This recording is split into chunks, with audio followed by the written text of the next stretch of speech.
ইসরায়েলের প্রধানমন্ত্রী Benjamin Netanyahu ও সাবেক প্রতিরক্ষামন্ত্রী ইয়োভ গ্যালান্তের বিরুদ্ধে গ্রেপ্তারি পরোয়ানা জারি করা হয়েছে। পাশাপাশি হামাসের সামরিক কমান্ডার মোহাম্মদ দেইফের বিরুদ্ধেও পরোয়ানা জারি করেছে। ফিলিস্তিনের গাজা উপত্যকায় গণহত্যা ও মানবাধিকার বিরোধী অপরাধের দায়ে বৃহস্পতিবার ২১শে নভেম্বর এই গ্রেপ্তারি পরোয়ানা জারি করেছে আন্তর্জাতিক অপরাধ আদালত।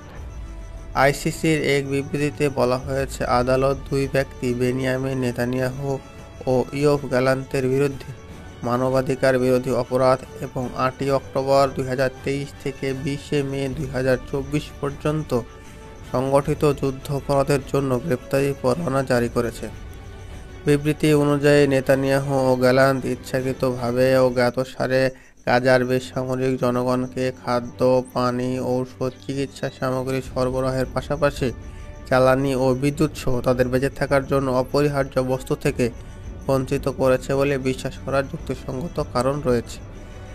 পৃথক এক বিবৃতিতে আন্তর্জাতিক অপরাধ আদালত বলেছেন, দেইফের পুরো নাম মোহাম্মদ দিয়াব ইব্রাহিম আল মাসারিও গ্রেপ্তারি পরোয়ানার আসামি। বিবৃতি মতে, আদালত সর্বসম্মতভাবে তার বিরুদ্ধে ৭ই অক্টোবর ২০২৩ থেকে ইসরায়েল ও ফিলিস্তিনের ভূখণ্ডে সংগঠিত মানবাধিকার বিরোধী অপরাধ ও যুদ্ধাপরাধের অভিযোগে পরোয়ানা জারি করেছে।